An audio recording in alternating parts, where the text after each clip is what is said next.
Well, hello, all you Internetonians. Good to see everybody in the chat. Good to see all of you out here in the great wide world. I'm Jake Johnson, and this is Untethered Live, and we are doing Bible study. It's Sunday night. You know what that means? That means we're in the second book of Kings, chapter 5, verse 15. That's where we left off. That's where we're going to pick up. How's everybody doing? Welcome, welcome, welcome. Amanda, you get the gold star. Give yourself a gold star, please. She says, hi, good evening, good to see you. Upside down question marks. Hi, Jake, how are you? I'm fantastic. Can't you see the beauty just dripping off of me? Look at my mustache. It's trembling with excitement. Tonight's episode is brought to you by this hot cup of coffee and the letter C and the number 3. ATL Transparency. What's up, my brother? Good to see you.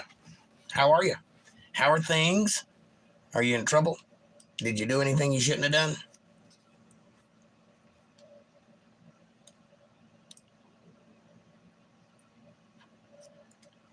Hello, Amanda, says ATL.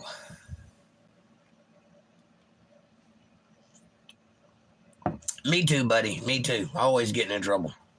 Can't stop it. April. Hey, Jake. Much love. Hey, everybody.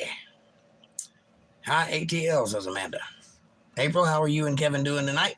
Good, I hope. I hope things are back to normal and you're feeling good. April, hi. Much love, says Amanda.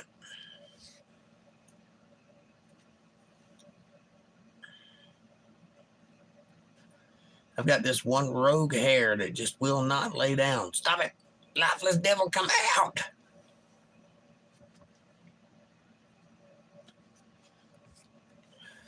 It's driving me batty.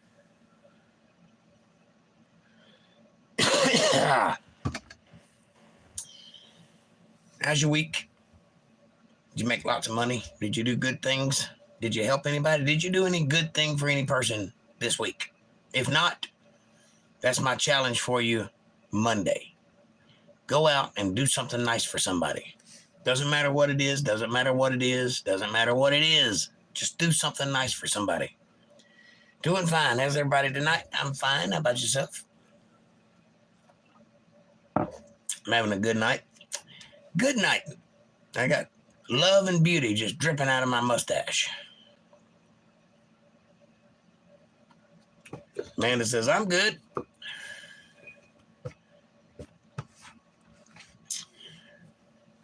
Dennis Bowles, what's up, brother? Good to see you. Welcome to the show. April says, hey, Jake, it's Devin, April's son. Hey, Devin, how are you?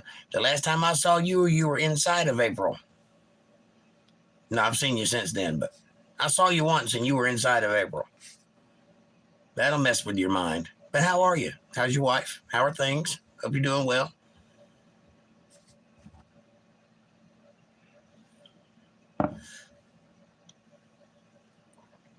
Dennis says, hey, Amanda. Amanda says, hi, Dennis.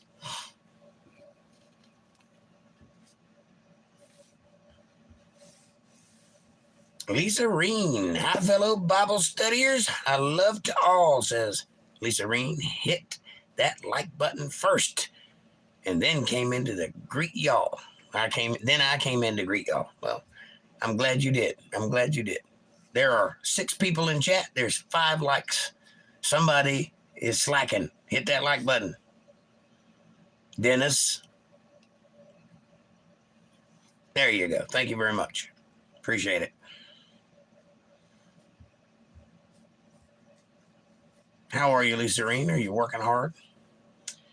Are you pulling an all-nighter? I got it, says Dennis. Appreciate it very much. I'm kind of excited to get into this book, 2 Kings 5:15. What we were talking about last Monday, we had been through the story of Elisha, and we've started on the story of Elisha, which is Elijah's man. And Elisha has gotten a double portion of whatever made Elisha powerful. So he's twice as powerful. He can do things that Elisha couldn't do. And one of the rulers or princes of the land had leprosy and came to him and said, hey, we've heard that you're like a God dude. Can you do something about this leprosy? And Elisha says, yeah, go dip yourself in the Jordan 7 times and you'll be clean. And the guy's like, I'm not dipping myself in the Jordan. Can't I do it in my river, in my country? I'm not getting in that nasty river. And his son tells him, he says, I think it was his son, or maybe it was his manservant, whoever, says, if he'd asked you to do something extravagant, give a bunch of money or, conquer a village or something, you'd have done it. But because he asked you to wash off and be clean, you're offended? How hard could it be? Just go wash off. So reluctantly, the guy goes and stands in the river and goes, dip 7 times. Dip, dip, dip. Fine, I did it. There. Just like that, he was cleansed of leprosy. So much so that he had the skin of a child. It was that clean, that pure. It refreshed him. So now he's a believer. And he's going to go back to Elisha with this attitude. Sheesh, says Dennis. April says, when you plan on coming to Florida, Jake? In December, first week of December, I'm hoping. If money comes in and the Lord's willing and the creek don't rise, I'll be there in the first week of December.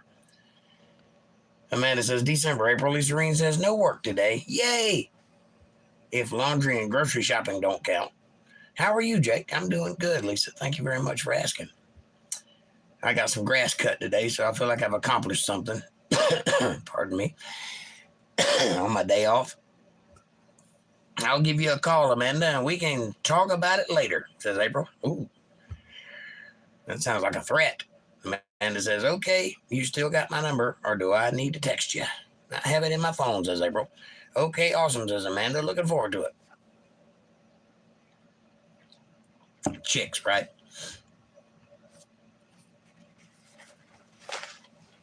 Just call each other.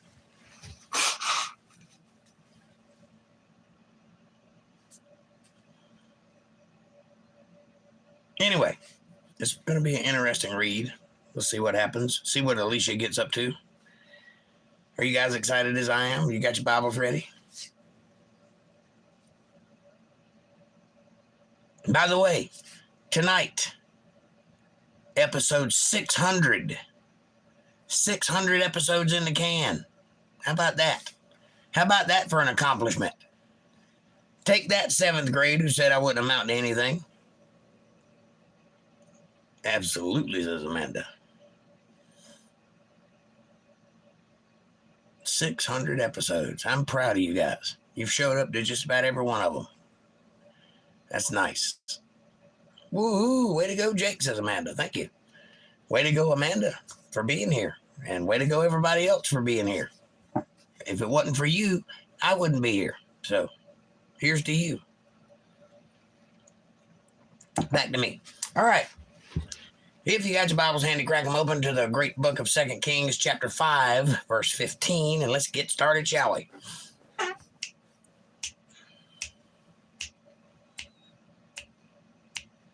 Speaking of Naaman, the prince. And he returned to the man of God, he and all his company, and came and stood before him and said, Behold, now I know that there is no God in all the earth but in Israel.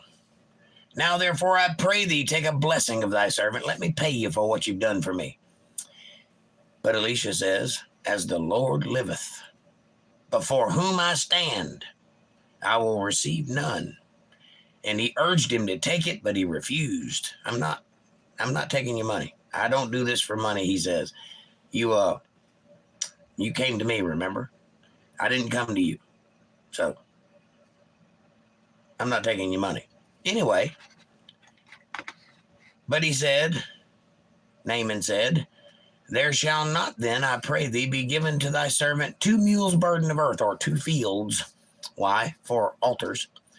For thy servant will henceforth offer neither burnt offerings nor sacrifices unto other gods, but unto the Lord. Naaman is a false deity worshiper. He worships other gods. And so what he's saying, Kings 2 Kings 5:15.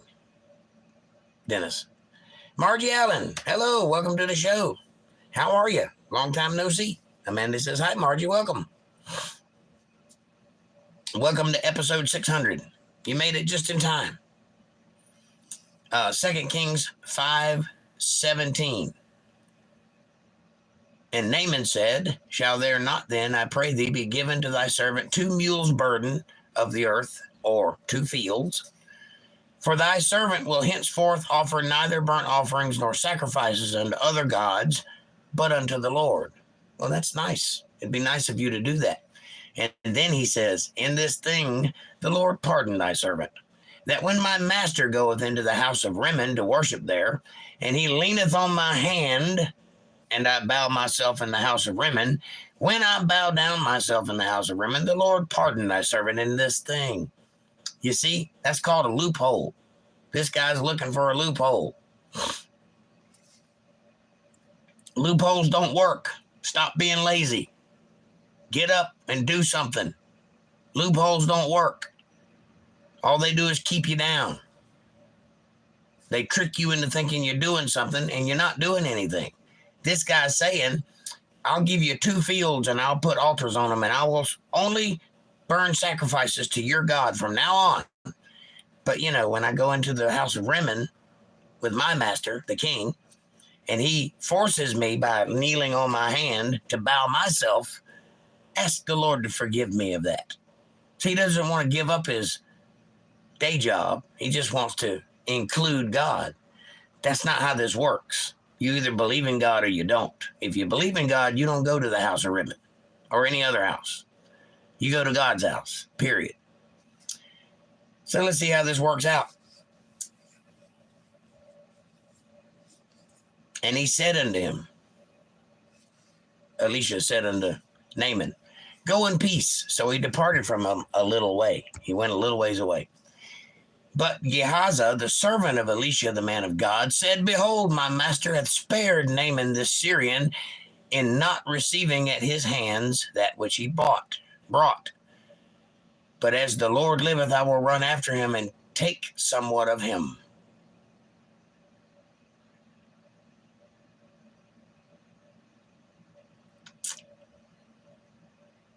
In other words, he's walking away without leaving anything for God. So I'm going to go take some of what he has and bring it back.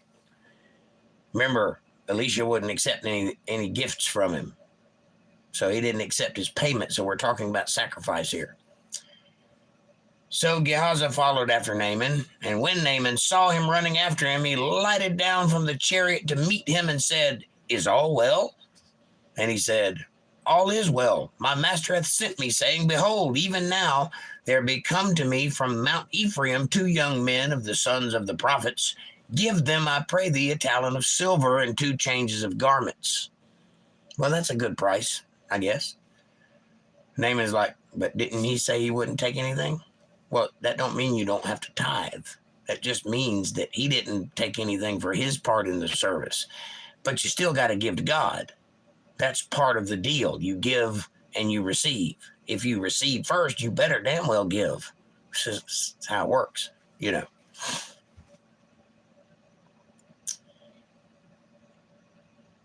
And Naaman said, be content, take 2 talents. And he urged him and bound 2 talents of silver in 2 bags with 2 changes of garments and laid them upon 2 of his servants, and they bare them before him. Here, take these. 2 talents. A talent of silver is a lot, by the way. I think it's a pound. Might be a little more than a pound. You have to go do your own exchange studies to find out exactly what a talent is, but it's somewhere around a pound. And when he came to the tower, he took them from their hands and bestowed them in the house. And he let the men go, and they departed, the 2 servants that were carrying the talents. And when he came to, I read that one. But he went in and stood before his master, and Elisha said unto him, whence comest thou, Gehazi? And he said, thy servant went no whither. I didn't go anywhere. Remember, Elisha didn't take payment from this guy. This is Gehazi's idea, not Elisha's. See what happens next. So he asked Gehazi, where are you coming from? He's like, I didn't go anywhere. I just walked outside for a minute. And he said unto him, went not mine heart with thee when the man turned again from his chariot to meet thee?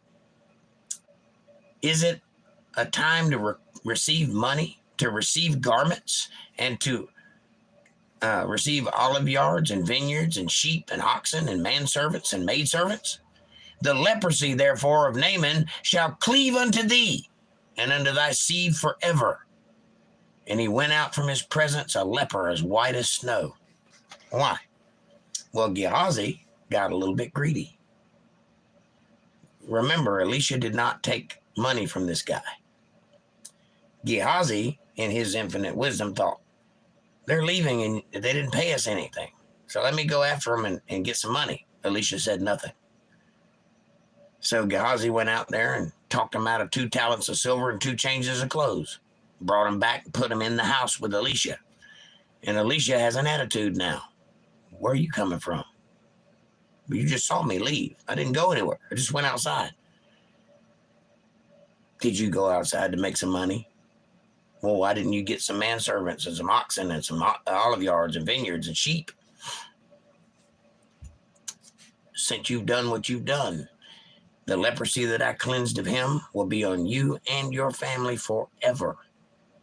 There are leper colonies to this day, undoubtedly related to Gehazi. Wonder why? Well, because Elisha didn't want to take payment for it. And God doesn't need money. God's servants do, but God doesn't need money. You see what I'm doing here? I'm trying to both analyze why they're doing it, the things that they do, and the actual thing that they should have done in the same story. All right. And the sons of the prophets said unto Elisha, behold now, the place where we dwell with thee is too strait for us. Let us go, we pray thee, unto Jordan, and take thence every man a beam, and let us make us a place there, where we may dwell. And he answered, go ye. You want to build your own house? Fine. You don't like my rules? You don't want to live under my roof? Fine. Go build your own house. And one said, be content, I pray thee, and go with thy servants. And he answered, I will go.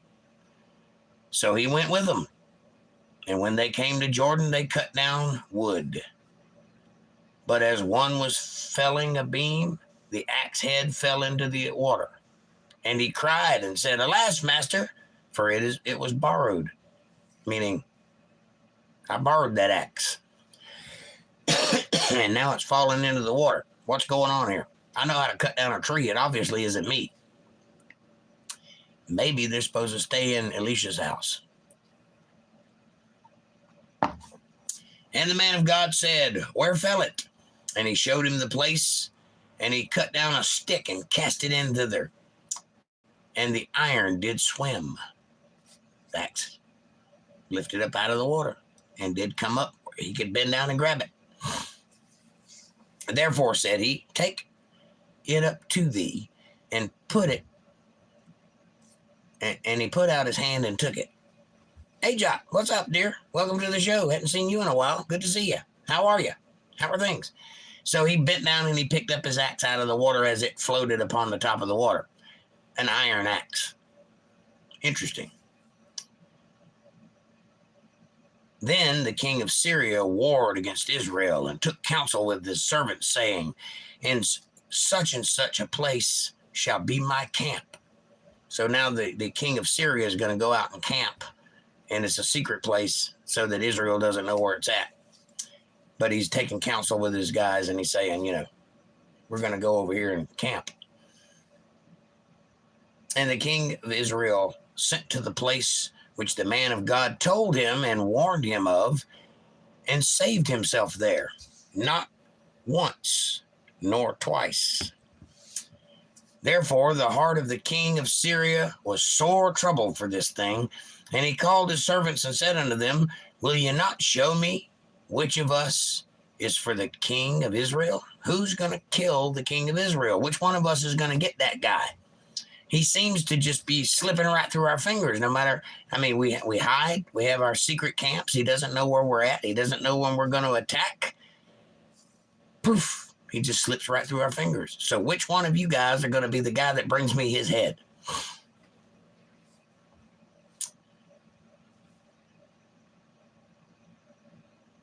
And one of his servants said, None, my lord. O king, but Elisha the prophet that is in Israel telleth the king of Israel the words that thou speakest in thy bedchamber.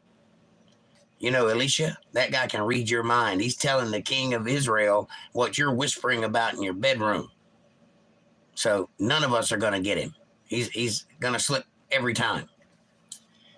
And he said, Go and spy where he is, that I may send and fetch him. And it was told him, saying, Behold, he is in Dothan. So the king of Israel isn't hiding. He's in Dothan. But he knows every move the king of Syria is going to make because Elisha's telling him. Elisha's a man of God, talks to God. Therefore sent he thither horses and chariots and a great host, and they came by night and compassed the city about. They went around the city. And when the servants of the man of God was risen early and gone forth, behold, and hosts compassed the city, both with horses and chariots. And his servants said unto him, Alas, my master, how shall we do? What are we going to do about this? And he answered, Fear not, for they that be with us are more than they that be with them. Who's with us? God. That's who's with us. Don't be afraid. You got more angels surrounding you every day of your life than all the enemies in the world that could ever come up against you. If you believe, if you have faith in God, if you do what God says do, those angels will protect you and provide for you every day of your life. I give you my word on that one. And Elisha prayed and said, Lord, I pray thee, open his eyes that he may see. Talking to God about his servant. Open his eyes so that he can see. See what? See the world for what it is. Pardon me. And the Lord opened his eyes, opened the eyes of the young man, and he saw, and behold, the mountain was full of horses and chariots of fire round about Elisha, full, thousands of angels, a whole army of angels lit upon that mountain. And this boy could see it for the first time ever. He had no idea they were there. Elisha knew they were there. He said, don't be afraid of those guys on the chariots. We got more people with us than he's got with him. And then he asked the Lord, let the boy see. And God let him see. That's amazing. And when they came down to him, Elisha prayed unto the Lord and said, Smite this people, I pray thee, with blindness. And he smote them with blindness according to the word of Elisha. So now you've got chariots and horsemen running around blind as a bat, can't see nothing, running into each other, running off the road, running into trees. They're just mayhem. Elisha and the boy standing up on the mountain watching all of this happen. Probably thinks it's pretty funny. And Elisha said unto them, This is not the way, neither is this the city. Follow me, and I will bring you to the man whom ye seek. But he led them to Samaria, which is the other direction. And it came to pass, when they were come into Samaria, that Elisha said, Lord, open the eyes of these men that they may see. And the Lord opened their eyes, and they saw, and behold, they were in the midst of Samaria. Well, this ain't where we wanted to go. We were trying to go to Israel so we could spy and maybe catch the king of Israel. No, you're back in your own land now. And the king of Israel said unto Elisha when he saw him, or when he saw them, My father, shall I smite them? Shall I smite them? The king of Israel is asking Elisha, can he kill these people? And he answered, Thou shalt not smite them. Wouldest thou smite those whom thou hast taken captive with thy sword and with thy bow? Set bread and water before them, that they may eat and drink, and go to their master. You know, the guy who's trying to find you to kill you, go talk to him.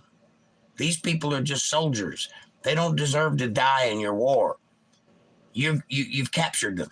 They're caught. So round them up and feed them. That's what you do with servants. You feed them, and then you give them a place to work. Understand? Go talk to their master. And he prepared a great provision for them. And when they had eaten and drunk, he sent them away, and they went to their master. So the bands of Syria came no more into the land of Israel. And it came to pass after this that Ben-Hadad, king of Syria, gathered all his host and went up and besieged Samaria. Hello, Bekzad. We don't speak Russian. If you can do English, that would be fantastic. Ajot says, I'm okay, sweetheart. Much love to you. Much love back to you. Then it says, Jake, I think it's pronounced Elijah. No, it's Elisha. Elijah was the first man. Elisha was Elijah's servant. And then when Elijah died, Elisha took over. See? There's two guys. Okay.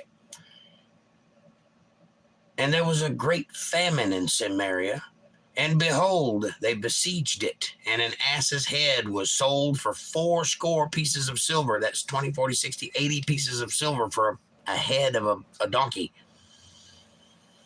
And a fourth part of a cab of doves' dung, 5 pieces of silver. That's the crap. You can use that to burn. You can use it to cook with. You can use it to heat your house. $5 for a little pile of doves crap. That's not very good. I mean, there's a serious famine going on right now. And as the king of Israel was passing by upon the wall, there cried a woman unto him, saying, Help, my lord, O king. And he said, If the Lord do not help thee, whence shall I help thee? If God can't help you, how can I help you? Out of the barn floor or out of the wine press. There's nothing I can do. There's no food. There's no drink. What can I do to help you? And the king said unto her, What aileth thee? And she answered, This woman said unto me, Give thy son, that we may eat him today, and we will eat my son tomorrow. That sounds like a bad deal. Why don't we eat your son first, and we'll eat my son tomorrow? Because you're going to eat my son and then haul tail. That's what's going to happen. No. So we boiled my son and did eat him. And I said unto her on the next day, Give thy son that we may eat him. And she hath hid her son. So you were dumb enough to cook your son and eat him because somebody promised you they would do the same tomorrow, knowing that they weren't going to as soon as they got their belly full. You did it anyway. So that's on you for being a cannibal and for being stupid. It's not on me, says the king of Israel. He didn't say that, but let's see what he does say. And it came to pass, when the king heard the words of the woman, that he rent his clothes, and he passed by upon the wall, and the people looked, and behold, he had sackcloth within upon his flesh. He was mourning. That's a public expression of mourning that they did. Like we wear black, they put sackcloth and rip their clothes. Same thing. Sackcloth is like ashes, soot. Then he said, God, do so and more also to me, if the head of Elisha the son of Shaphat shall stand on him this day. Why? Why are you blaming Elisha? Elisha, Elisha. Why are you blaming him? He told you the famine was coming. He didn't make it happen. You're right on the name, Jake. I checked. Sorry for saying otherwise. That's fine. That's fine, Dennis. We're good. Listen to the old man. He knows a thing or two. I'm probably wrong as much as I am right. I thought I was wrong once, but I was mistaken. Remember that. So the king, Ben-Hadad, who we already know is not a good guy, wants to kill Elisha because of this famine that's caused his people to start being cannibals. Think about that for a minute while I light this cigarette.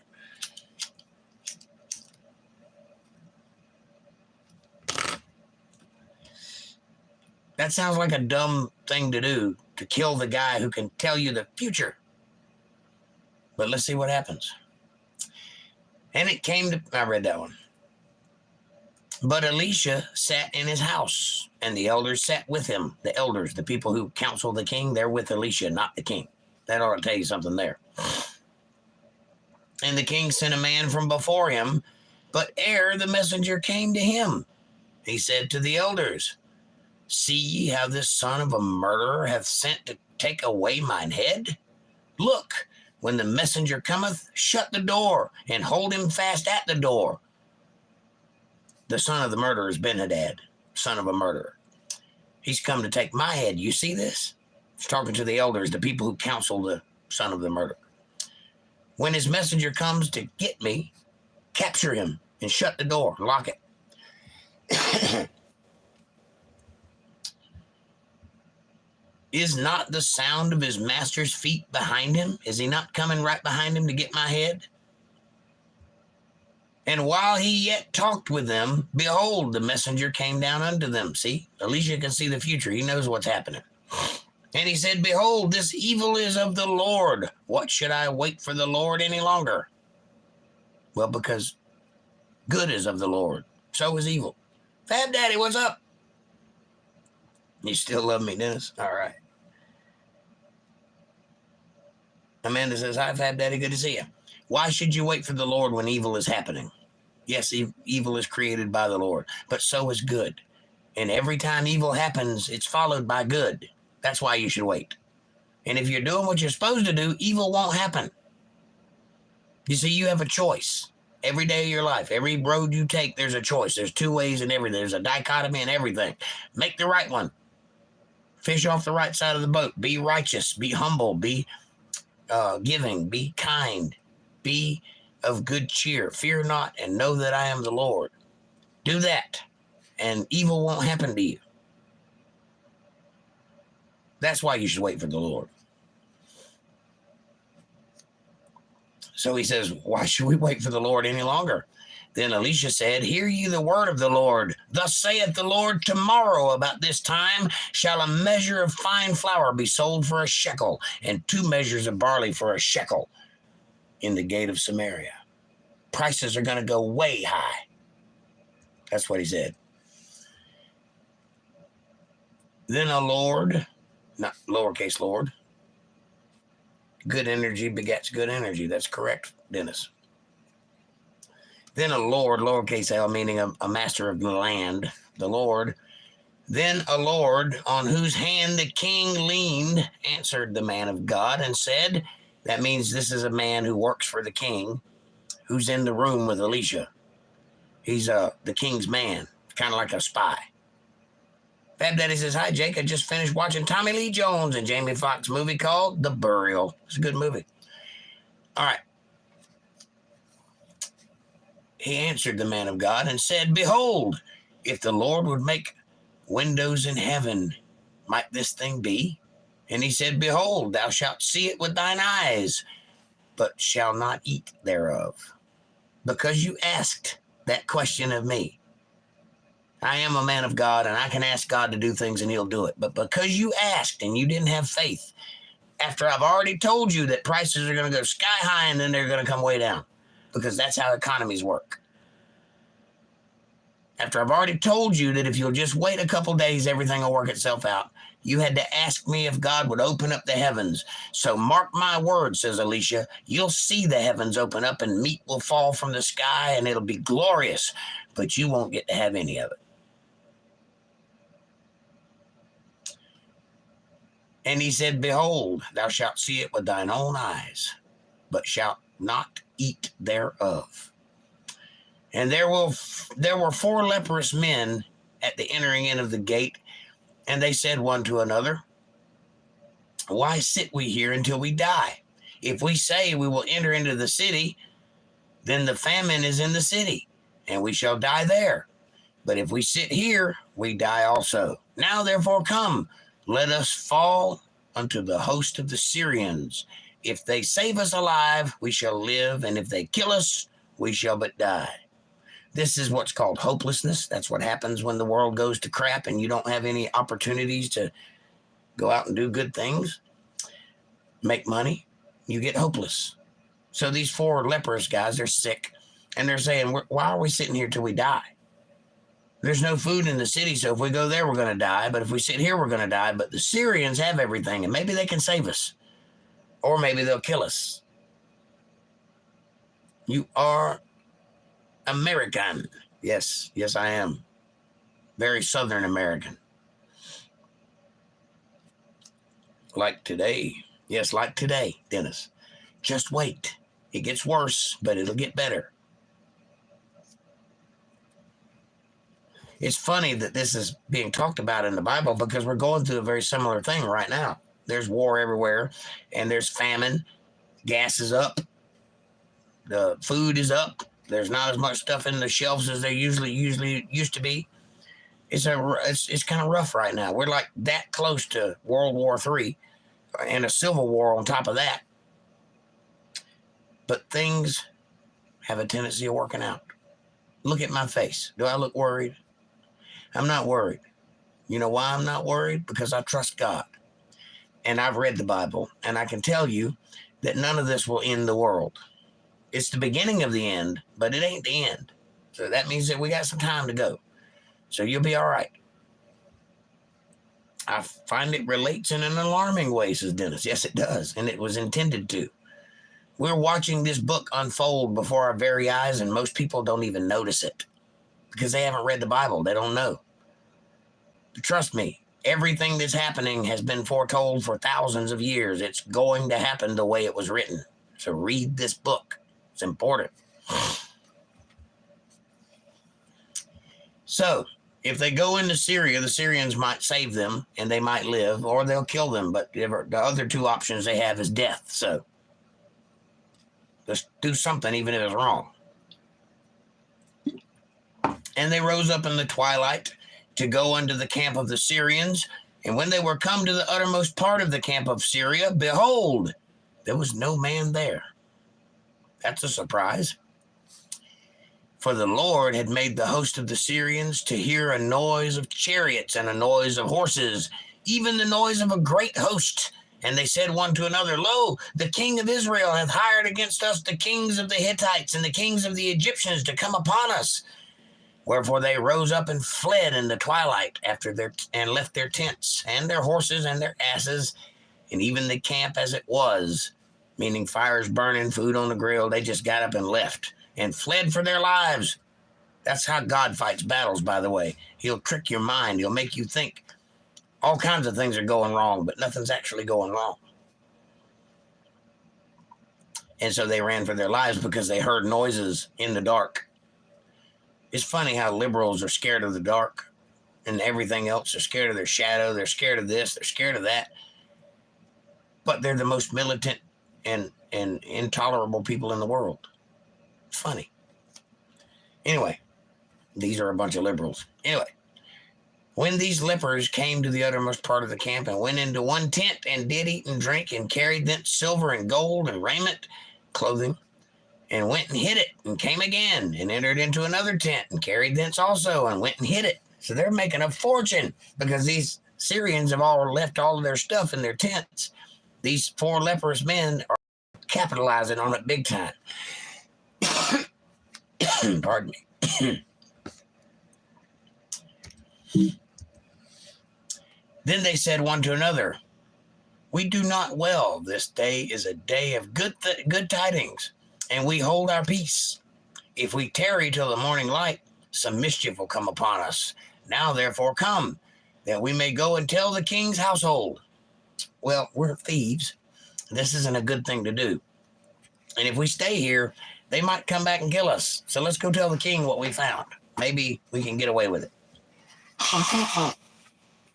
Pardon me. Don't blow your nose on camera. It's bad. Bad form. Well, when you're sick, you got to do something. Anyway. So they came and called unto the porter of the city, and they told them, saying, We came to the camp of the Syrians, and behold, there was no man there, neither voice of man, but horses tied and asses tied, and tents as they were. And he called the porter, and they told it to the king's house within. And the king arose in the night and said unto his servants, I will now show you what the Syrians have done to us. They know that we be hungry, Therefore they are gone out of the camp to hide themselves in the field, saying, when they come out of the city, we shall catch them alive and get into the city. This is what the king of Syria thinks. God's already beat these guys. The battle's over. They've fled for their lives. Oh no, get well, Jake. Well, thank you. Appreciate it. It's an ongoing thing. Porter.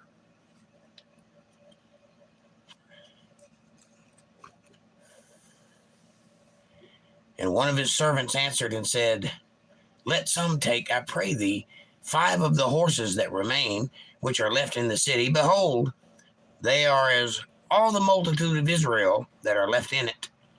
Behold, I say, they are even as all the multitude of the Israelites that are consumed.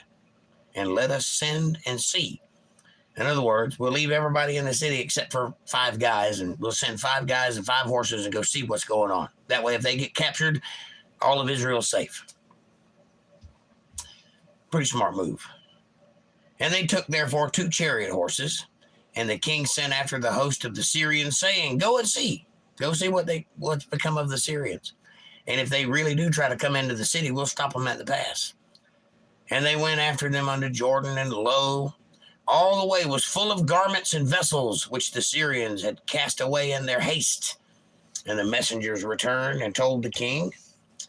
And the people went out and spoiled the tents of the Syrians. So a measure of fine flour was sold for a shekel, just like Elisha had told them it would happen.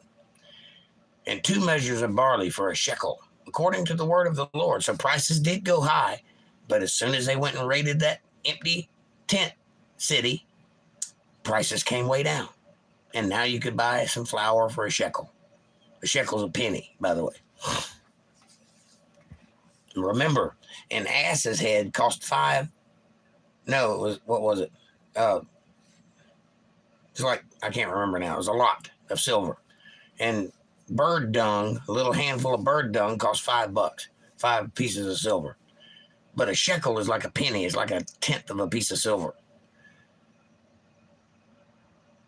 I don't know the exact measurements. You have to check me on that one, but it's less than a piece of silver. So prices went way high, and then the economy got better because we got access to some stuff, and then prices came way back down. Way down lower than they were before. See how the economy works? It all depends on your access to goods. If you have access to goods, prices go down. If there's a demand in the market, prices go up. Simple as that. That's the economy in a nutshell. What are you confused on, Dennis? April? Nope. April says, Amanda, LOL. Dennis says, question mark, question mark, question mark. And Amanda wants to know why you're confused. Why are you confused? Because of the economy? Or because of what happened? God beat the Syrians before they ever attacked Israel. They were on their way to attack them, and they never got there. Well, it just so happens there's a famine in Israel at the time, or wherever they are. There's no food. Well, these 4 lepers found this town and got their hands full.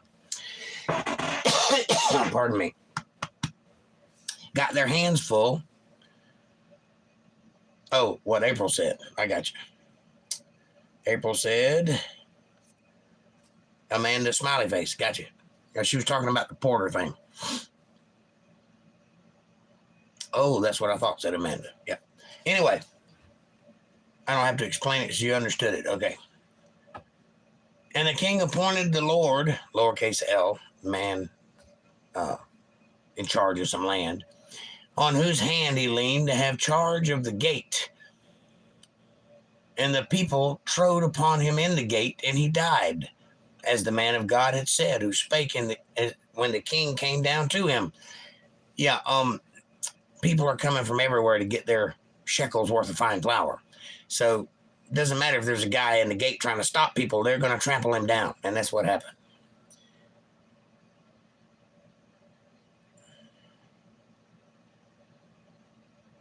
Yes. April's got you. Ha ha. Anyway, sometimes you just got to blow your nose. It's simple as that. And it came to pass, as the man of God had spoken to the king, saying, 2 measures of barley for a shekel, and a measure of fine flour for a shekel, shall be tomorrow about this time in the gate of Samaria. And the Lord answered the man of God and said, Now behold, the Lord should make windows of heaven. Might such a thing be? Maybe. Let's see what happens.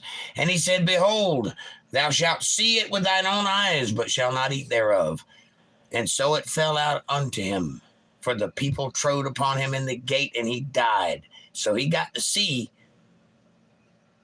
flour for a shekel, but he didn't get to have any because he died. See how that works? Dentist? You're a dentist? Oh, April says, sorry, dentist. I didn't mean to confuse you.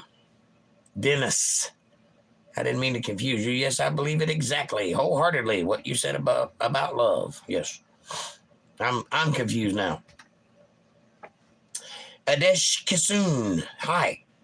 Are you smart? I hope so. Are you smart? Dana, what's up? Penny, according to the Bible, is an equivalent to the whole day's labor, from dawn to dusk, 12 hours a day. If you agree to that, yes. A penny is only worth a day's labor if you agree to it. But if you ask for 3 pennies, you'll get 3 pennies if you agree to that. But yes. But what is a shekel worth? That's what we're asking. And hi, Dana. Welcome to the show. And Adesh Kisoon says, yes, I am smart. Well, congratulations. How old are you? Amanda says, hi, Dana. Good to see you. Dana says,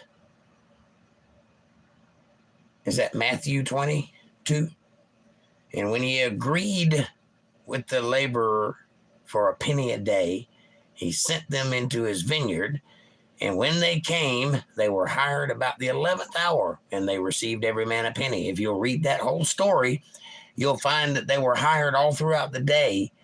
And the men that were hired at the beginning of the day who agreed to be paid a penny, the men who were hired at lunchtime who agreed to be paid for a penny, and the men who were hired about dinner time agreed to be paid for a penny. And then the day ended, and everybody got the same amount of money. And the first 2 groups were very unhappy that the third group got the same amount of pay that they got, but that's what they agreed to. That's the moral of the story. If you don't negotiate your position, you deserve what you get. Negotiate. Don't just accept what comes your way. This 20 cents on the dollar thing that the feminists are always complaining about, that's their fault because they accept it. If you put your foot down and say, I'm sorry, I'm worth more than that, sooner or later somebody's going to give you more than that. Don't accept a job that pays you less. That's what the moral of that story is. Texting and talking sucks. I'm driving, y'all, says April. We understand. Dana says, Amanda, hi. Dennis says, gotcha, April. April says, sorry, Dennis, my bad. Jake, I'm driving, but listening, okay? Much love, Dana. Amanda says, a shekel is worth a U.S. quarter. Well, it is now, but what was it then? Dennis says, and honor your word. You must always honor your word. If you give your word must be worth gold. If you don't want it to be that way, don't give your word. When I tell you something, you can take it to the bank that I believe it and I mean it. That doesn't mean I'm right, but I believe it. In here.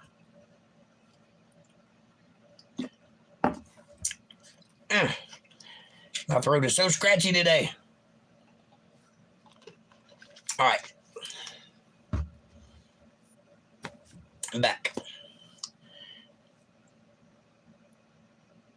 Then Elisha spoke unto the woman whose son had restored to life, saying, arise and go thou and thine household and sojourn wheresoever, that's a hard word to say, wheresoever thou canst sojourn. For the Lord hath called for a famine, and it shall also come upon the land for 7 years. This is when Joseph comes into the picture, by the way. He's going to fix that. But anyway, the woman whose son got eaten came back to life because it was a parable. It's not true. It's allegory. Then it says that king didn't sow. He didn't get any because he died. Right. That it wasn't a king. It was a guy who worked for the king, and he asked a selfish question and got a appropriate response. Back a few days ago, he asked, well, why don't God just open up the heavens and feed everybody? And Elisha said, so he will, but you'll see it, but you'll never get to eat any of it. And that's exactly what happened, because as soon as the prices went down, people trampled through the gates and killed him. So he got to see it, but he never got to eat any. Dana says, I agree with you on negotiation, yet evidently a penny for a day of labor was acceptable by many. Yes, it was acceptable, especially if you needed money. Wages have always been low. You know, I remember when I was a kid, I worked for $4 an hour. That was my first job. $4 an hour. That's nothing. That's not even cigarette money. But I agreed to it, so that's what I got paid. Later on in life, I learned to ask for $23, $24 an hour because that's what I'm worth. I'm good at what I do. And then on and on and on, you know. A shekel was originally a weight roughly 11 grams. Thank you, Amanda. So that's 11 grams, and then you got a piece of silver, which is worth a piece of silver. And Dana says, April rain, heart, heart, heart. Or heart exclamation point, whatever that is. In Exodus, it was 0.4 ounces of gold. A shekel was? That's because we're talking about, in Exodus, we're talking about the temple's shekel, which it makes perfectly clear that that's a separate shekel from everybody else. The tabernacle of God had its own shekel, its own money. And it was made of gold, not silver. Everybody else's shekel is silver. So when it says in the Bible, the tabernacles or Israel's shekel, it's talking about gold, not silver. So that's why. Lisa Reen says, my first job was 60 cents an hour at the skating rink. That didn't last long. I bet it did not. Then it says, yeah, $4.15 when I started, $25 now for my labors. Yes, me too. But you get what you agree to. That's the whole thing we're talking about. If you don't like it, don't agree to it. And sooner or later, you'll either not have a job or you'll find one that pays you what you're worth.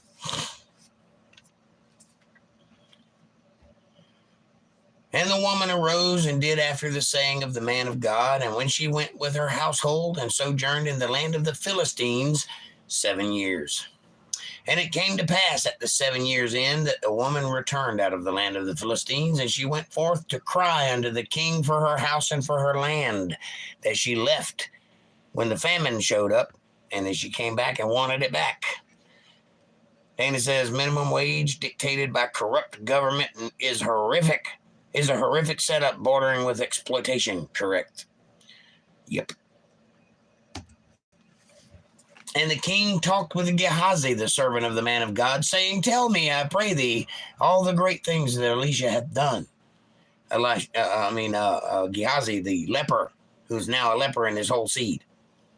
And it came to pass, as he was telling the king how he had restored a dead body to life, that behold, the woman whose son he had restored to life cried to the king for her house and for her land. And Gehazi said, my lord, O king, this is the woman. I was just talking about her.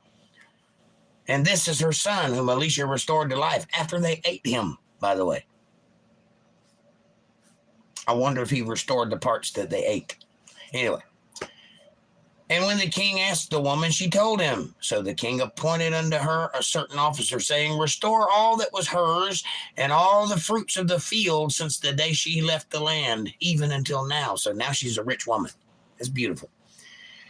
And Elisha came to Damascus. A lot of things happen in Damascus. Paul comes from Damascus. Jesus went to Damascus. A lot of things happen in Damascus. Steel comes from Damascus. And Ben-Hadad, the king of Syria, was sick. And it was told him, saying, the man of God has come hither. To which Ben-Hadad said, no, don't bring him here. He's going to tell me I'm going to die. He didn't say that's not in the Bible. I just said that.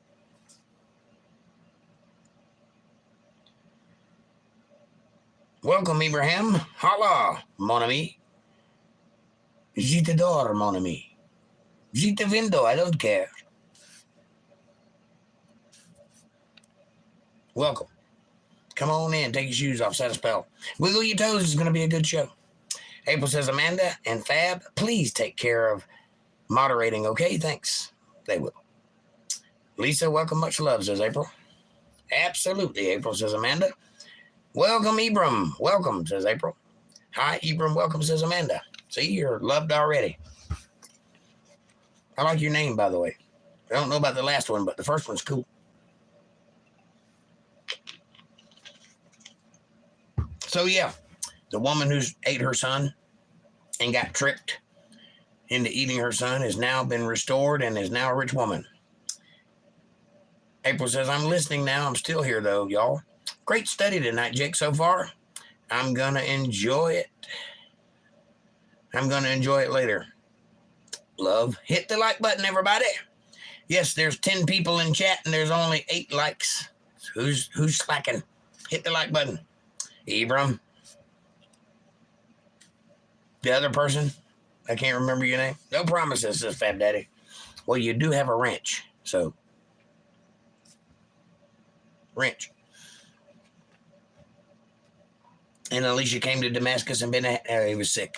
All right. And the king said unto Hazael, take a present in thine hand and go and meet the man of God and inquire of the Lord by him, saying, shall I recover of this disease? Go pay him some money and ask him if I'm going to get better. So Hazael went to meet him and took a present with him, even of every good thing of Damascus, 40 camels burden. 40 camels burden. That's 40 camels loaded with stuff he brought to the man of God. 40 camels. That's a big present. And came and stood before him and said, thy son Benhadad, king of Syria, hath sent me to thee, saying, shall I recover of this disease? And Elisha said unto him, go, say unto him, thou mayest certainly recover. Howbeit, here's the caveat, the Lord hath showed me that he shall surely die. Yes, you will recover from the disease, but you're going to die.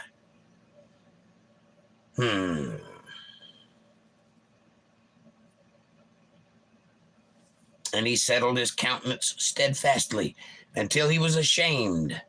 And the man of God wept. So he wept over his son Benhadad. And Hazael said, why weepest, my lord? And he answered, because I know the evil that thou wilt do unto the children of Israel. Their strongholds wilt thou set on fire, and their young men wilt thou slay with the sword, and will dash their children, and rip up their women with child. Does that sound familiar? Hamas? Does it sound familiar to what's going on right now in the world? Pay attention. I'll reread that just so you can hear it. After he said Benhadad was surely going to die. He'll get better from his sickness, but he's surely going to die. Then he got embarrassed and started crying. And the man who just brought him 40 camels worth of shit says, why are you crying, my lord? And he says, because I know the evil that you're going to do to the children of Israel. You're going to set their houses and their strongholds on fire, and their young men you'll slay with the sword, and you'll dash their children, cut their heads off, and rip up their women with child. Does that sound familiar? And Hazael said, but what? Is thy servant a dog, that he should do this great thing? And Elisha answered, the Lord hath showed me that thou shalt be king over Syria.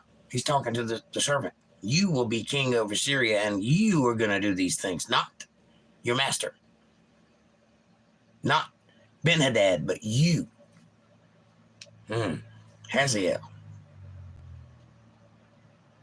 The Lord hath showed me that thou shalt be king over Syria. And everything I just said before, that's going to be by your hand. And he's like, not me. Of course not me. So he departed from Elisha and came to his master, who said to him, What said Elisha to thee? And he answered, He told me that thou shouldest surely recover. Period. Is that what he said? That is not what he said. He said, You'll recover, but you're going to die. And also, the Lord has showed me that you, Hazael, is going to be king, which means you're probably going to be the guy that kills Ben-Hadad. He didn't say any of that to Ben-Hadad. He said, Yes, you'll recover. Period. Okay. And it came to pass on the morrow that he took a thick cloth and dipped it in water and spread it on his face, so that he died, and Hazael reigned in his stead. He drowned himself.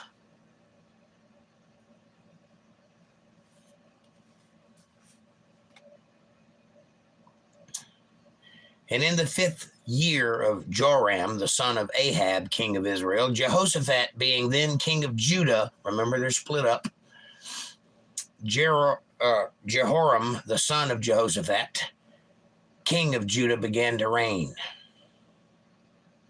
32 years old was he when he began to reign, and he reigned for 8 years in Jerusalem. And he walked in the way of the kings of Israel, as did the house of Ahab, for the daughter of Ahab was his wife, and he did evil in the sight of the Lord,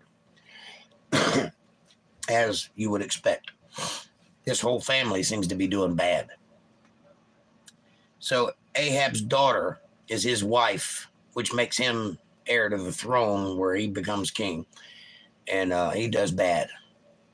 Yet the Lord would not destroy Judah for David his servant's sake, as he promised him to give him always a light and to his children. So always God would protect his children, even if they're little rodents. And in his days, Edom revolted. Edom is Esau's land. Edom revolted under the hand of Judah and made a king over themselves. So Joram went over to Zair, and all the chariots with him, and he rose by night and smote the Edomites which compassed about him, and the captains of the chariots, and the people fled into their tents. Yet Edom revolted from under the hand of Judah unto this day, and then Libnah revolted at the same time. So nobody likes this Judah thing. There's too many kings and not enough Indians or something. And the rest of the acts of Joram, and all that he did, are they not written in the book of the Chronicles of the kings of Judah? Well, we're reading it, so yes. And Joram slept with his fathers and was buried with his fathers in the city of David. Where's the city of David? It's Zion. It's in Jerusalem. And Ahaziah, his son, reigned in his stead. That's a popular name. That's not the same Ahaziah as the last one we talked about. In the 12th year of Joram, the son of Ahab, king of Israel, did Ahaziah, the son of Jehoram, king of Judah, begin to reign. 22 years old was Ahaziah when he began to reign, and he reigned 1 year. Apparently he wasn't a good king in Jerusalem, and his mother's name was Athaliah, the daughter of Omri, king of Israel. And he walked in the ways of the house of Ahab and did evil in the sight of the Lord, as you would expect, as did the house of Ahab. That's all of them did bad in the sight of the Lord. For he was the son-in-law of the house of Ahab. He married into the family. And he went with Joram, the son of Ahab, to war against Hazael, king of Syria, and Ramoth-Gilead. And the Syrians wounded Joram. And King Joram went back to be healed in Jezreel of the wounds which the Syrians had given him at Ramah, or Ramoth-Gilead, when he fought against Hazael, king of Syria. And Ahaziah, the son of Jehoram, king of Judah, went down to see Joram, the son of Ahab, in Jezreel, because he was sick. And Elisha the prophet called one of the children of the prophets and said unto him, Gird up thy loins, and take this box of oil in thine hand, and go to Ramoth-Gilead. And when thou comest thither, look out there Jehu, the son of Jehoshaphat, the son of Nimshi, and go in and make him arise up from among his brethren, and carry him to an inner chamber. Then take the box of oil and pour it on his head and say, Thus saith the Lord, I have anointed thee king over Israel. And then open the door and flee and tarry not. Now imagine that. You're sitting around with your brothers playing cards, and some guy busts in the door who you don't know, and he runs up to you and grabs you and pulls you out of the room into a secret room or another room by yourself. And you're like, what's going on here? And he just opens a box and pours some oil on your head and then hauls butt. Doesn't say a word to you. Except for, congratulations, you're king. He's gone. That's got to be some serious mind screwing right there. I got to tell you, that would be hilarious in any circumstance. But this is the way God works. So the young man, even the young man, the prophet, went to Ramoth Gilead, and when he came in, behold, the captains of the host were sitting, and he said, I have an errand to thee, O captain. And Jehu said, Unto which of us, or unto which of all of us? And he said, To thee, O captain. Jehu, you're the guy I'm here to see. And he arose and went into the house, and he poured the oil on his head and said unto him, Thus saith the Lord God of Israel, I have anointed thee king over the people of the Lord, even over Israel. And thou shalt smite the house of Ahab thy master, that I may avenge the blood of my servant the prophets, and the blood of all the servants of the Lord at the hand of Jezebel. Jehu is the first good king they're going to have for a while, methinks. And that's where we're going to stop for today, ladies and gentlemen. We'll pick up tomorrow night on chapter 9, verse 8, and see what happens. Man, what a fantastic read that was tonight. I hope you enjoyed it. I hope it touched your heart. I hope it causes you to reach out with both hands and grab hold of your Father and bring him into your life. You can't afford not to. Bring him in, ask him questions, talk to him like you would talk to anybody else. Tell him what's on your mind, tell him what's in your heart, ask him what's expected of you. See what happens. Won't you do that for me? And while you're pondering what we read tonight, please do me the kindness of hitting that subscribe button and pressing the bell icon so you get notifications of when I'm going to be online. Smash the like button. It's free, it's effortless, it's right in front of you, and there's still 2 people that haven't done it, so do it. Share this video with somebody you love. Better yet, share it with somebody you don't love. Bring them into the family. Make them part of the fold. Be part of their solutions, not part of their problems. Leave me a comment down below. Let me know what you're thinking about. Question me, curse me, bless me, challenge me, confront me, conform me, drink me, Kool-Aid. Make your own Kool-Aid. As long as you're thinking critical, that's what I want. Critical thought come from that brain of yours. And hey, if you love the Word of God and you can see the value in what I'm trying to build here, and you'd like to help out, or if you feel led by God to send your tithes, offerings, or love offerings to this small ministry, or if you'd like to just pat me on the back and say, hey, good job, Jake, I'm with you, I see what you're doing, and I want to help, you can do that.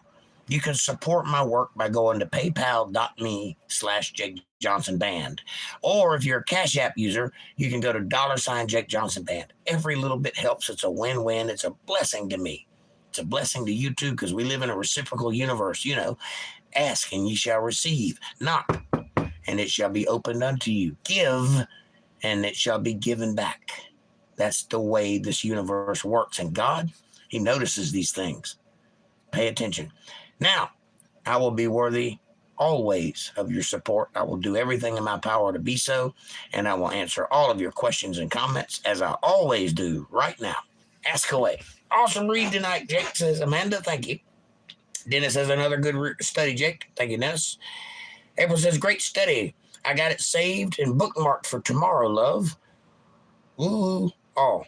I love you all. Well, I love you too. And as long as you're watching, I don't care when you do it. You know? Lisa Reen says, how come I never see what the person who has soon disappeared says? Am I protected? I don't know. I don't know what you're talking about. You mean people that get banned? Because they block and hide what they said because it's always something bad. Much love. See you tomorrow night. And may God bless us all. Thank you, April. I hope he does because I need a blessing. Anyway. Margie says, great share, Jake. Thank you, sweetie. Great to have you here. I hope you enjoyed it. Amanda says, I love you, April. See you tomorrow. See how nice the people in my chat are, Margie? Everybody loves everybody. It's fantastic. We built this together. We built this city on rock and roll. Sure did. Mm-hmm.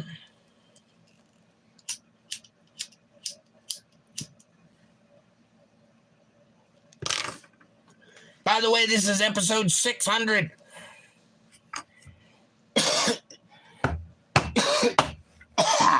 I'm dying over here. Okay. Episode 600 right here. 600 in the can. That's how long I've been sitting here looking at this screen, talking to you. Cigarette break? Yes. While I'm in the midst of dying. Here's what happened. 2 days ago, I got caught in the rain going to work, and I got a little cold, so I'm kind of sick right now. Don't worry about me. Worry about you. But the cigarettes don't help, I promise. But my mama didn't raise no quitter, so there you have it. Never mind the cigarette, just stare at my mustache.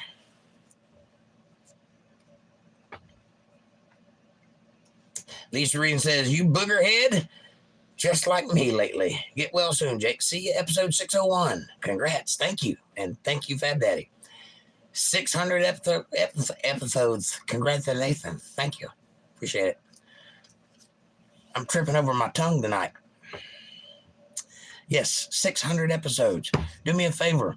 Check me out on rumble.com/UntetheredLive and on Spotify and on iTunes and on Amazon and on Google Podcasts and on Apple Podcasts and everywhere else podcasts can be. I'll be there. So go spread the love. Is that a Hilo Hattie shirt? I don't think so. I think it's a button-down red shirt. What's it say? Can you read that? That's what it is anyway.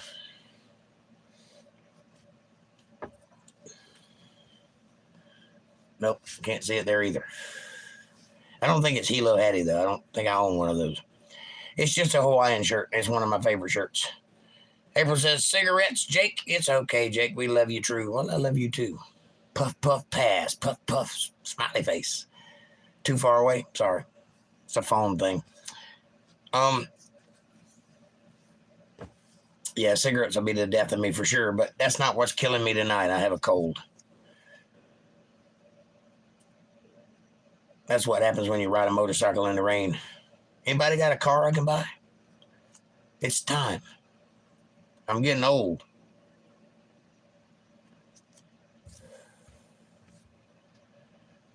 Anyway, any questions, comments, criticisms, catharses, catalogs, criticisms? I will fly to America with my scissors and trim your mustache. It's actually just been trimmed. Can't you see? But you come on, baby. You can sleep on my couch and I'll feed you. Now I'm mustache conscious. I have to do the rest of the podcast like this. Everybody's undressing my mustache. No, I can't see.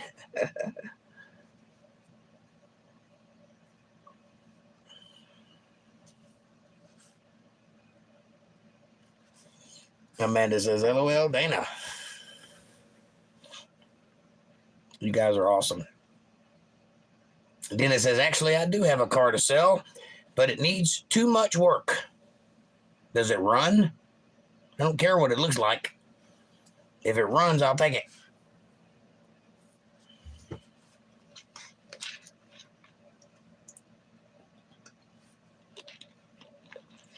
If it runs and it's within 1,000 miles of me, I'll take it.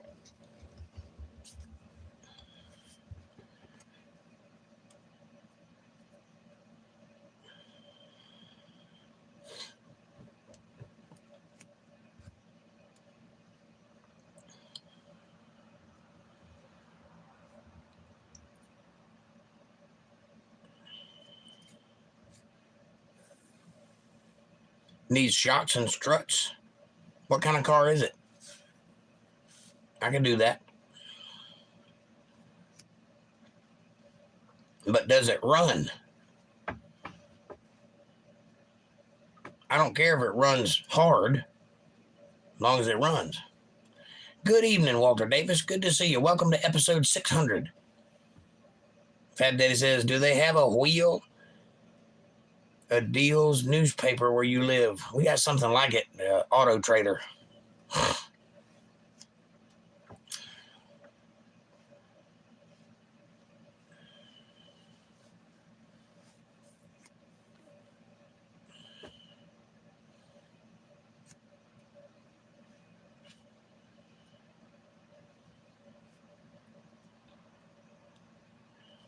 But you know I live on podcast money, so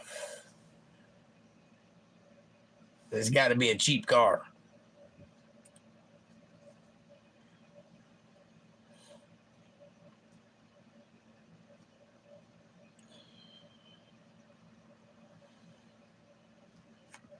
All the money I work for goes to paying bills. Don't forget to look at Facebook Marketplace. I won't. I bought a car from Facebook Marketplace. It's sitting out in my driveway right now. It doesn't run. Ran for 3 days. That's why I don't buy from Facebook Marketplace. I got to know somebody. Also, I can't find the person I bought it from anymore. So,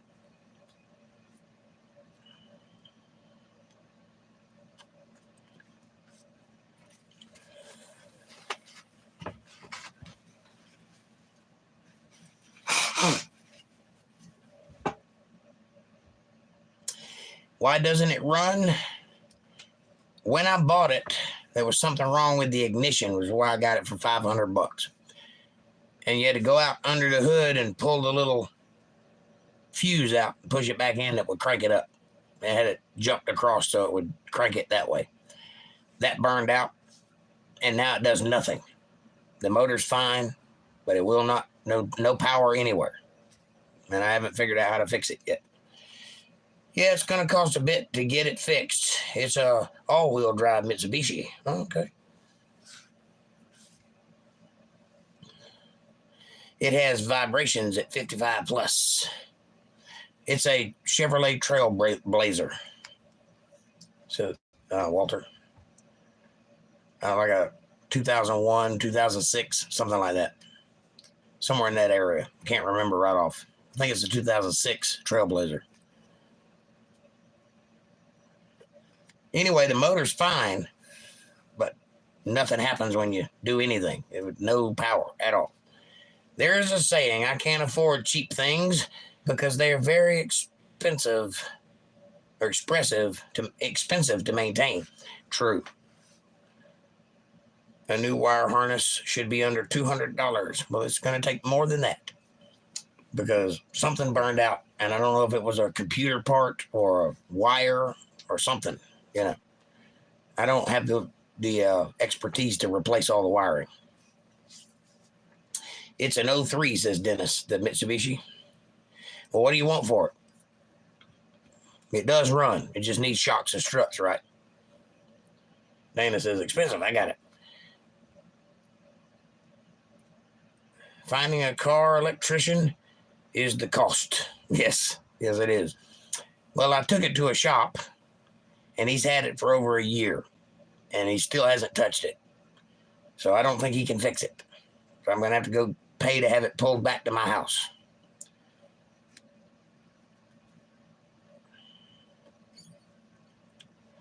So what do you want for it? Montero, Dennis, says Amanda. It's an all-wheel drive Mitsubishi.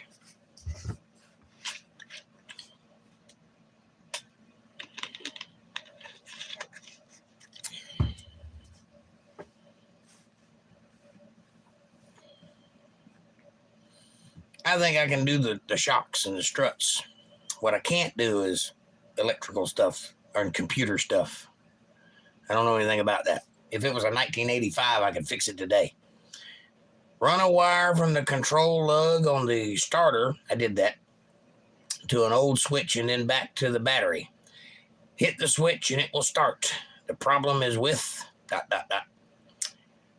the fuse box. That's what I'm thinking. I think the fuse box burned out. The switch under the dash. Yes, it could be. I did try to jump the battery to the starter by itself and bypass the motor, and the starter wouldn't turn. So I don't know. I thought the starter went out at first, so I put a new starter on it, and it did the same thing. And then I tested the old starter, and it was fine. So there was nothing wrong with the starter. So something is stopping the electricity from going to the starter, but I don't know where. And also to the dash, because nothing comes on when I turn the key on. But it did work. So it could work again if somebody knew how to fix it. You want to come to the house and fix it for me? Switch under the dash. Yes, the little box that goes up into the column under the ignition. Could be a burnt relay. That's what I'm thinking. Or a burnt computer. I'm walking my dogs, says Dennis. Give me a moment. Take your time.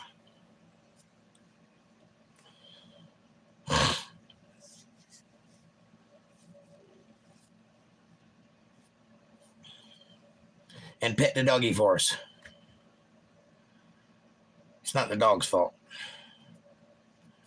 Anyway, I've been thinking about going and getting it and having it pulled back to the house and then just tearing it apart and just getting some old wires from fans and just start touching things and see if I can figure out how to make it come alive.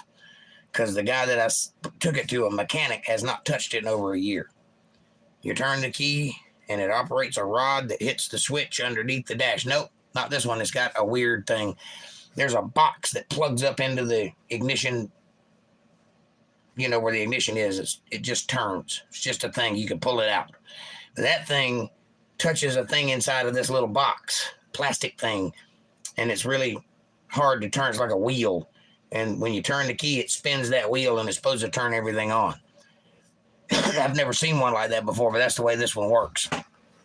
It doesn't have the actual ignition like other cars have. But there's like 6 wires going into that little box. And I don't know how to test them because I don't know where they go. Granted, I didn't spend a lot of time looking at it. I took it to a mechanic expecting him to fix it within a couple of days because I thought it was a simple problem. Oh, a year later, it's still sitting there. Over a year later. And he's called my sister and told me I needed to come get it because he ain't going to get to it, which means he can't figure it out. It's probably the box. That's what I know, but I don't know how to fix it because I'm not a mechanic. I'm a Bible teacher. I don't know how to do that sort of thing. If it was a 1985, I could fix it today. But anything beyond that is beyond me.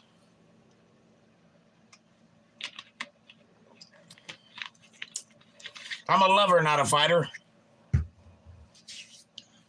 I can fight too, but whatever. I can't mechanic. How about that? But I can do simple things. You know, I can do like, I can put shocks on a car because I know how that works. 2 bolts. I cannot do complex computer stuff. But I do have one of these. So.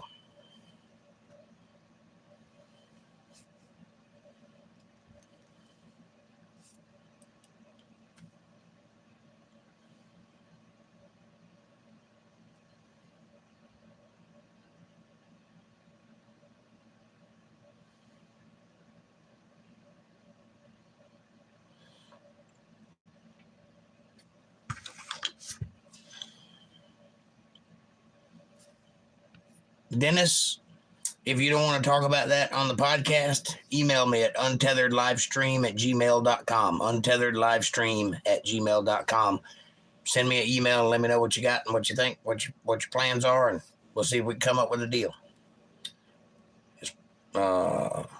You can do it, Jake, says Fab Daddy. You can do anything you put your mind and effort into. I agree with you there. Got to test if the power is going to it and if it's coming out. Right. Well, I didn't do all that. I took it to a mechanic and he didn't bother with it. So I got to get it back and then do all that. It cost me $100 to get it to him. So I got to get $100 up to go get it, you know. You've never heard me play guitar. Yes, you have. Oh, you've heard me play guitar. Oh, yeah, yeah. Yes, you've heard me play guitar. That is much different than tracing down a dead wire. Oddly enough, I do have a degree in electronics technology, but it was back in the 90s. I got a voltmeter. No, I do not. Are you asking me if I have one? No, I don't. I can buy one, though.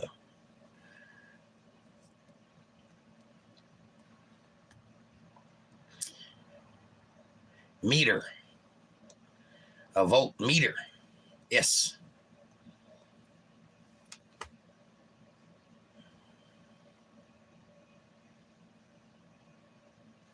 I wish you guys lived close by. I'd buy some beer and y'all could just come over and fix it.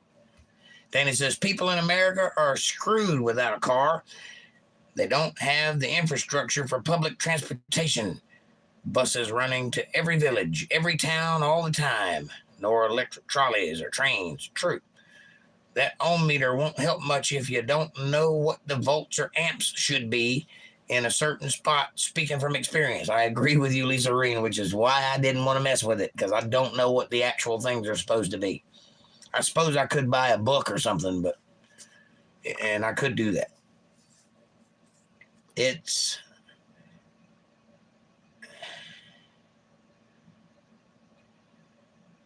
You got to start figuring where the power is going, right? I got to figure out why it has no power.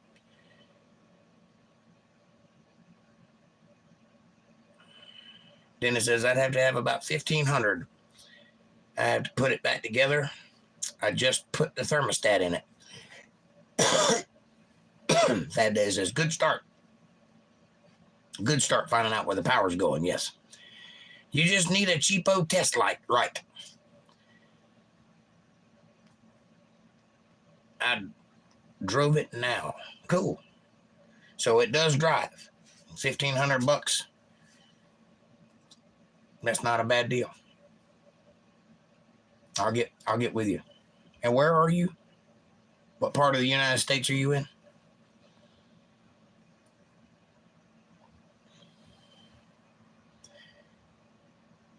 New car with a warranty on this. A new car with a warranty on it is the best way to go. Well, unfortunately, I can't buy a new car. I would love to do that, but I can't buy one. I'm a poor white boy that does this for a living. You know what I mean? But I can buy a used car and work on it.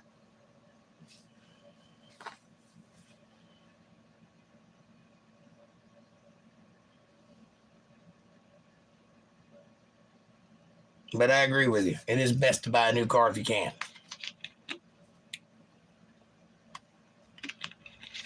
Warranties are nice. Sorry, Jack. Nothing to be sorry about. I chose this life. It's a humble life, but I chose it. Believe me, I could do much better. Here's the problem. In doing much better, you have to walk away from God. And I'm trying very hard to lead a humble life and do right by God. That isn't an easy thing to do, especially in this day and time. Oh, you're in North Carolina. I could just come by your house then. I didn't know that. You're about 60, 65 miles from me. I'm in, I'll say, Kinston, North Carolina, because you know where that's at, but I'm not in Kinston. I'm a little ways away from it. But you know where Kinston is. That's where I'm at. Or Greenville. Call it Greenville.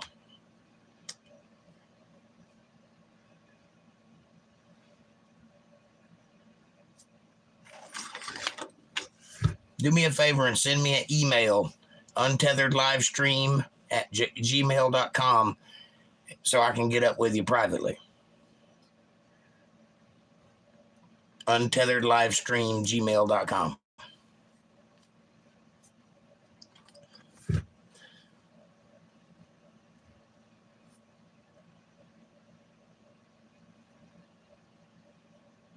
But Dana, don't apologize. Now, this is a life of my own making.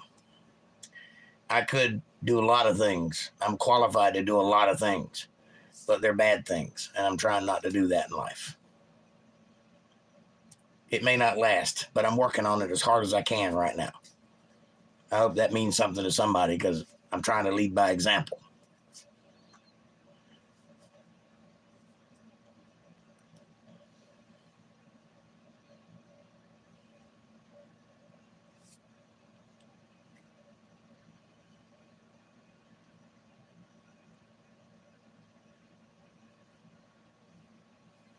In other words, it ain't easy being cheesy. You know what I'm saying?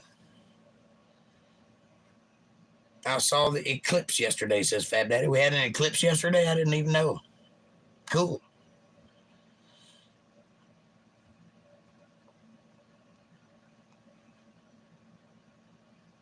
Damn, I missed it, says Amanda. I didn't even know it was happening. And I usually on top of that sort of thing, but didn't even know. Yep, I used to sell meat door to door. I know New York, North Carolina pretty good. Okay. Well, you probably know right where I'm at then. I'll tell you privately the exact town.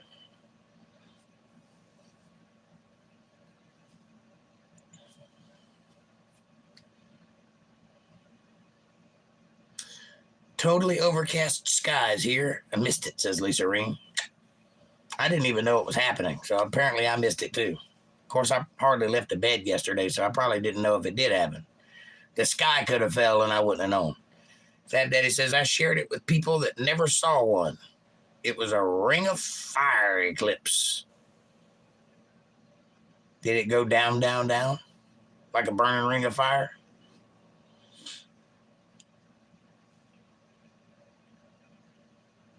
%, coverage? Cool. That's fantastic. Is there a car auction around, says Margie. Yes, there is. There's one not too far from here in a place called...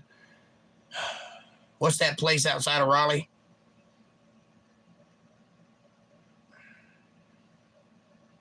I can't think of the name of the place. It's that way. Amanda says, oh man, I can't believe I forgot about it. Oh, you knew it was happening? I didn't even know. Walter says, that box has to unplug, it does. Then just put the terminals with a test light, the one that has to light up, and then you have power to it. Right, well, I've done that much, and none of them light up. Only viewable from the west coast to eastern Texas, says Fab Daddy. Oh, okay, well, that's why I didn't see it then. Then it says, if you can be sure the water pump ain't out, we can probably work it out. Just don't want to sell you a car that ain't reliable. I hear you. Well, little things don't bother me. What I need is a car that the engine works and the wheels turn. I can fix little things. Amanda says, yeah, I knew about it and it totally slipped my mind. Fab Daddy says, I let people use my welding hood to view it. Really? Cool. I've got one of those welding hoods that's clear, and then when the welder strikes, it turns black. It's pretty sweet. Walter says, look up the start circuit on the Google and find out where the wire goes. I'll try that. Well then, I didn't miss anything. Correct, because we didn't see it over here. It rained here, but we were probably a bit too far north. Then it says Durham? No, not Durham. It's I keep thinking Carteret, but that's not it. It's what McKinley's is a bar that's there, and I've played there before. But I can't think of what the place is called. It's not Durham. It's before you get to Raleigh. It's before you get to Nightdale.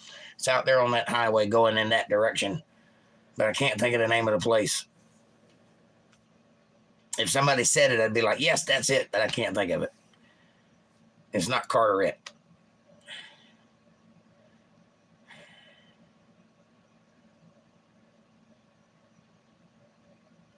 Auto hood. I too have that. Yes. Or speed lens. It's a little black helmet with a clear lens, and it's pretty cool. Walter Davis says, Fuquay purring.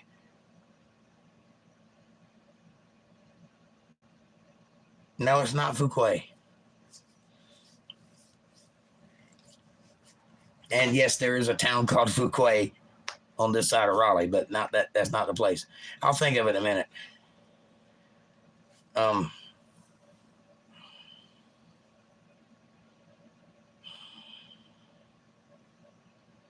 Dennis says, yeah, I learned till things get expensive from that car.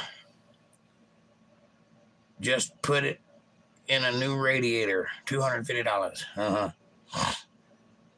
I learned little things get expensive in that car, yes. Yeah, Mitsubishis are kind of hard to keep up with.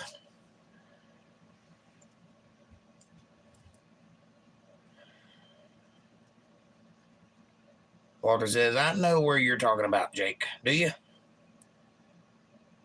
It's right on the tip of my tongue. Well, the thermostat was $30. Yep. What is the name of that place?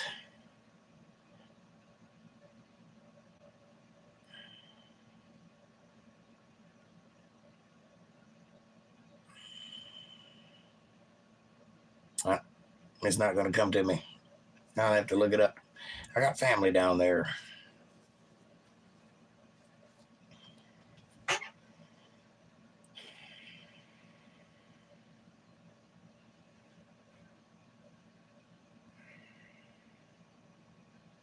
McKinley's is in. Right on the tip of my tongue. I cannot think of it. Somebody look up McKinley's Bar and Grill on their Google and see what town it's in.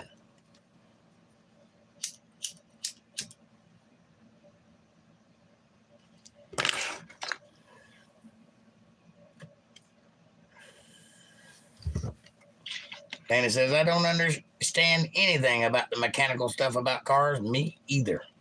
I mean, I'm a man and all. I can change a tire and fix a starter, but that's about as far as I go. Benson? Nope, not Benson. I'm almost positive it starts with a C, but I could be wrong. Not Wake Forest, no. McKinley's Pub. Try that.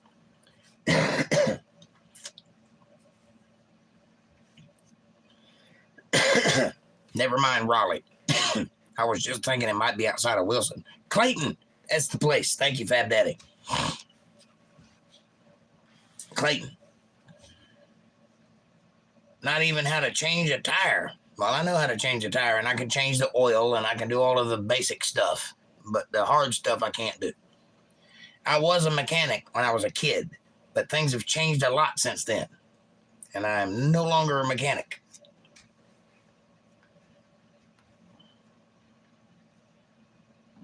Like I can put an engine in a car, and I can do the rod bearings, but we're talking about old cars. Things like that. So I can't work on the new stuff. It's all Chinese anyway. Everything breaks as soon as I touch it. Just leave it alone. Walter says, I usually buy junk and build my own. Yep. Me too. That's what you got to do when you ain't got a lot of money. Dana says, I don't know anything, including how to change a tire. Nothing. Well, thank God you've got public transit where you're at. We don't. Public transit here means this.